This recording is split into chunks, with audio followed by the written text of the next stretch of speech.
this subject of telling the truth, which is really a very big subject, started really from the question of what do we still have left to do before the coming of Mashiach. Like, what's our avoda still? What is left to do? And I realized that one of the things that is left to do is to let go of outcomes, meaning allow HaKadosh Baruch Hu to handle the outcomes, and where we would be more involved in what we're supposed to do and letting go of outcomes, letting HaKadosh Baruch Hu handle the outcomes. But one thing led to the next, and the question is about controlling outcomes with our speech, with our words. And what I mean by that is not telling falsehood, saying something that's untrue. So that is rachok from HaKadosh Baruch Hu. Osamo shel HaKadosh Baruch Hu is emes. And so we're not talking about saying something that's not true. We're more talking about what is the difference between saying something true and saying something that is a manipulation. So to understand that, we need to break it down a little bit. What is a manipulation? A manipulation, in the sense that the Torah forbids, it calls it hanufa, or echad bepeh ve'echad belev, refers to getting someone else to feel or believe something that is not in their best interest, that is not for them, it's for me. So a manipulation is a way to get someone else to do something or feel something that is beneficial to me, but is not necessarily beneficial to them. And I might fool myself into thinking that it's beneficial to them, but if I check myself at my core, I'll recognize that it's primarily beneficial to me and not necessarily beneficial to them. And that's referred to, as I said, by these expressions of chanufa, or echad bepeh ve'echad belev. And the Maharal explains what's so bad about echad bepeh ve'echad belev. Why does Hashem hate? The word that is used is hisonei, echad bepeh ve'echad belev. And the answer is because everything that HaKadosh Baruch Hu does is exactly what he feels. And everything that he brought into the world is exactly what he said. So that there was never a point where he said something and that wasn't what happened. So a person who goes over to echad bepeh ve'echad belev is doing the opposite of what HaKadosh Baruch Hu does. Whereas HaKadosh Baruch Hu says exactly what he feels, and that creates the reality exactly. There's a one-to-one match between what HaKadosh Baruch Hu says, or what is believed, so to speak, what is in his chokhmah, and what happens, and what emerges. There's a one-to-one match. And a person who doesn't follow that and who says something that he wants to create a reality in the world, but it is not what he has in his heart, has created this distance with HaKadosh Baruch Hu. That's how the Maharal explains why Echad B'Peh Echad B'Leiv is such a troubling state. Now, I want to make sure that we know the difference between three ideas. The first idea we just mentioned is Echad B'Peh Echad B'Leiv, or manipulation. At the other extreme, there's what I would call indifference. Indifference means I just want to say what's true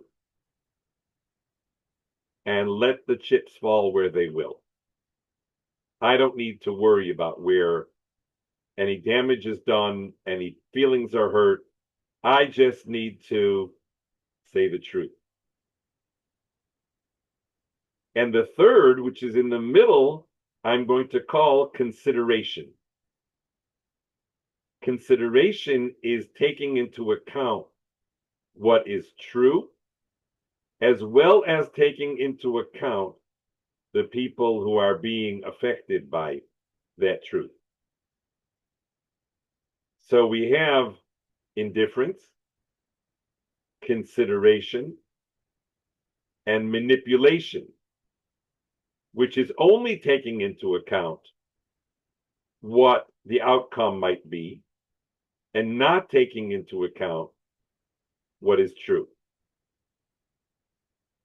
A little delicate, but again, make sure that we have it straight. There's absolute truth, which is indifferent to who it impacts. There is consideration, where I'm taking into account both what is true and those who are impacted by what is true. And then there's manipulation, where I'm prepared to set aside what is true in favor of the impact that it will have on the people that I'm saying it to. And it's that third category of manipulation that the Chazal referred to as Echad B'Peh Echad B'Leiv, where I know in my heart what is true, but I say something different because of the impact that it will have on those who hear it. The term chanufa is a more gross term for getting benefit off of causing somebody to feel a certain way. And the idea is the same. So there's indifference, consideration, and manipulation. Indifference is not a good idea. And that's because there's another idea that you're meant to know about. And that is a thing called shalom. Shalom is an override.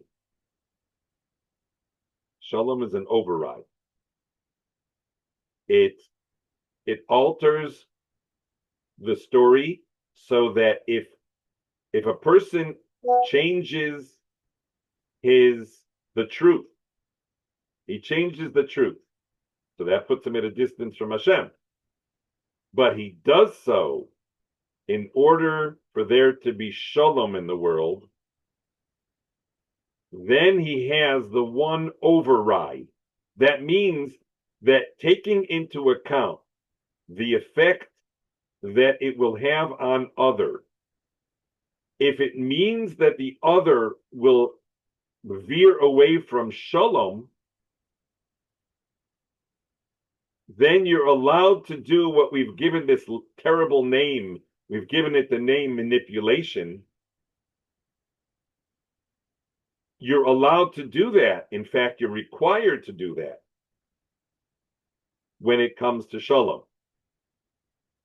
Now, that is a very dangerous sword to have. For example, when Agrippus was reading the Torah and he came to the words that a non-Jew is not allowed to be a king, and he started crying. Tears came to his eyes. Is that a situation of shalom? Because the Chachamim said to him, "Have no fear, Agrippus, you are our brother." And in so doing, they brought on enormous destruction of the Klal Yisrael.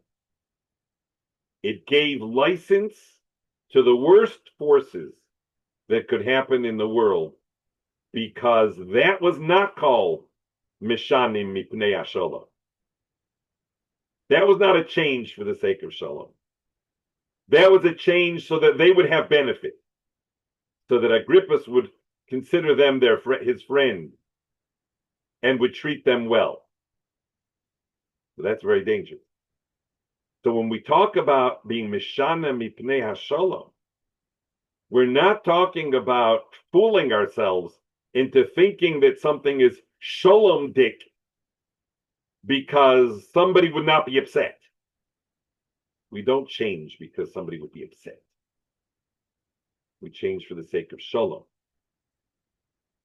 So it's a very delicate process. And in fact, there are many tshuvos that are written about whether it is permitted for the sake of Shalom to misinform someone who is very ill so that they will continue to have hope and will fight for their life. It's very delicate.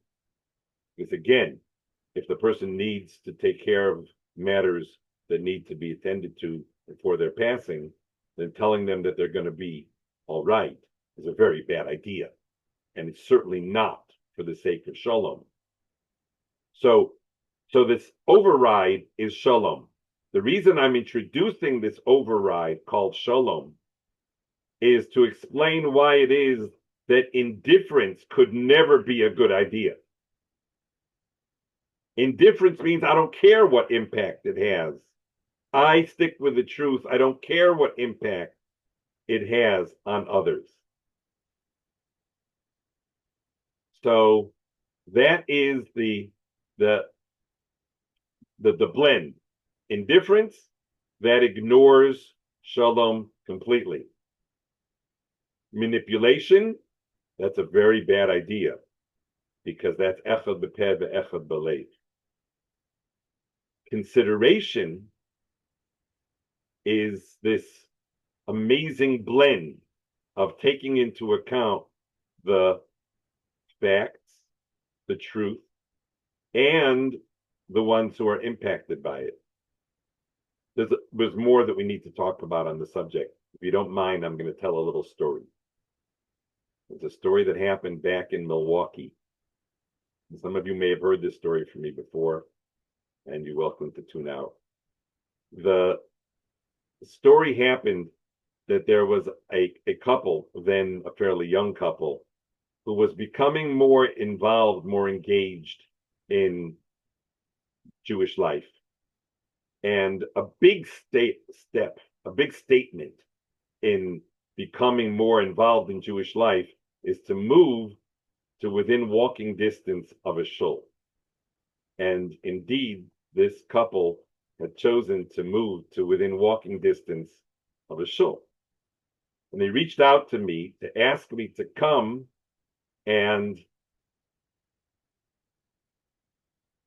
I think ostensibly, to figure out how many mezuzahs they would need in this home that they were going to buy. But I think in part it was to celebrate the fact that they were moving within walking distance of the shul.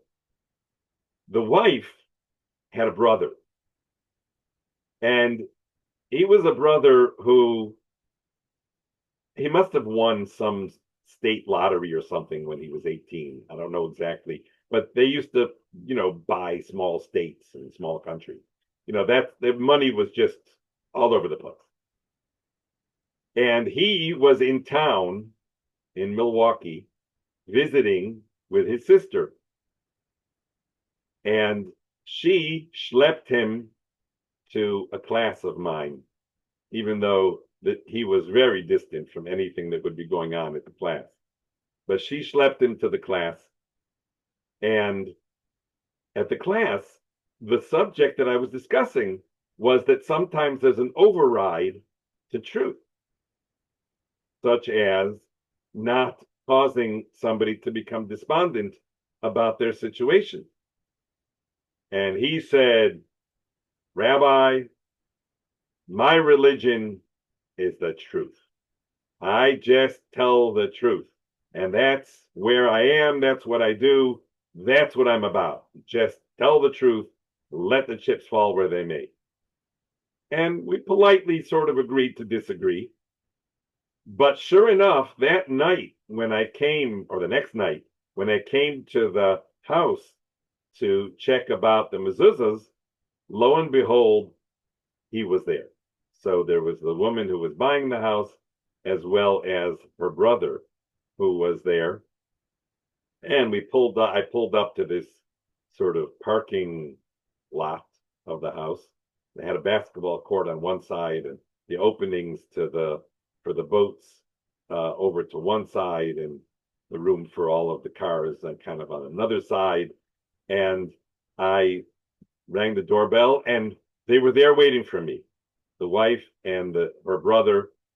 And I sensed that there was somebody else in the house. So I asked her, I said, are the owners still here? She said, yes, she's packing up. I said, have you closed on the house already?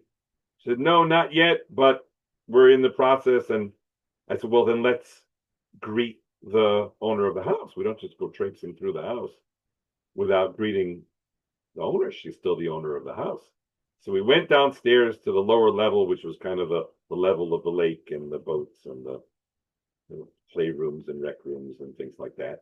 So we went down to the lower level, and sure enough, this woman was there. It turns out that she was married to a somethingologist who was practicing somethingology in Milwaukee, and was becoming the head of the department of somethingology in a hospital in Indiana. I happen to have known a little bit about that town that they were moving to. She didn't know anything about the town at all. So I was able to say some nice things about the town that they were going to be moving to, and to wish them well on their move. And so we kind of parted nice company, and I went to do a little tour of the house and the many openings, and some of them archways and this ways and that ways. And I'm taking little notes about checking to see if that needs a mezuzah or that needs a mezuzah, the boat in and the boat out and the etc.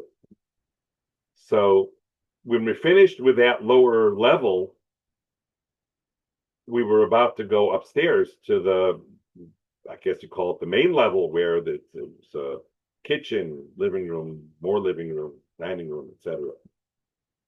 And as we're going up the stairs, the wife asks me if I'd be willing to look at the kitchen to see what would be involved in koshering the kitchen. And it was right there. The woman, the seller, was right there. I said, no, tonight's not the night for that. We'll do that later, another time. In the meantime, she must have heard. The owner of the house must have heard. And she comes bouncing up the stairs, and she says, we've been vegetarians for the last 8 years. Does that make a difference? So I said, I'm very glad that you mentioned it. It's something to keep in mind, and thank you very much, etc. And with that, she jumped ahead into the kitchen, and she started showing me how easy it would be to kosher the kitchen. The oven literally came out of the wall. Like, all the parts of the oven were removable. I had never seen anything like that before. But all the parts of the built-in oven, one wall, they just came out. It was so. And she's showing me the dishwasher and the this and the that, and she's running around the kitchen showing me what is and what's not. And when we were done, I even asked her about the mezuzah. There was one mezuzah on the front, and in Milwaukee winters, a small mezuzah that's unprotected doesn't last very long. It's not a. But she asked me, "What about the mezuzah on the front door?" And I told her that typically mezuzahs are left, and the residual value is transferred by the buyer to the seller for the residual value. But in Milwaukee winters, are you referring to the scroll or to the cover? She said the cover. I said, well, the cover you for sure can take. And what about the scroll? The scroll, given the Milwaukee winters, assuming that they're right away putting up a mezuzah, it's fine. I can take that. In the meantime, I come outside, and as I'm going to my car, having said goodnight and goodbye to everybody, I get just deluged by this brother. How come she asked the question and you didn't answer the question? Why can't you ever answer a question? So I said, really? What question? She said, we've been vegetarians for the last 8 years. Does that make a difference in terms of the kosher kitchen? And you didn't answer. You said, thank you for telling me that. Why can't you just answer the question? So I said, David, I didn't hear that question. So he said, what do you mean? You were standing right there. What did you hear? I said, I heard her say, I'm a Jewish woman, grew up in Israel. I raised my children here. I would like to think that I raised them in a Jewish home. And you're walking through my house as though it's a home of a non-Jew. Am I still a member of the club? Am I still considered? So this was the subject, the way that she brought it up, by saying that she's been vegetarian for 8 years. So I think I did answer the question. I don't think that I missed the question. What question did you hear? So he said, you're 100% right. That was the question she was asking. I said, no, I'm not 100%. I'm just a little bit closer than you are. I don't know what she was really asking, but it was a little bit more than just what's the truth. Is the fact that we're vegetarians change the status of the kitchen? And that's what you need to take away from this evening. That there is an indifference. Just say the truth will always get you wrong. It will come out wrong because you're not taking into account the people who are involved. When you take and you consider the people who are involved, then you get not only the truth, you also get shalom. You get a relationship with the one who's asking the question, and then you have this combination. It's not a manipulation, chas v'shalom, not meant to manipulate. It's meant to consider both the truth and the one impacted by that truth.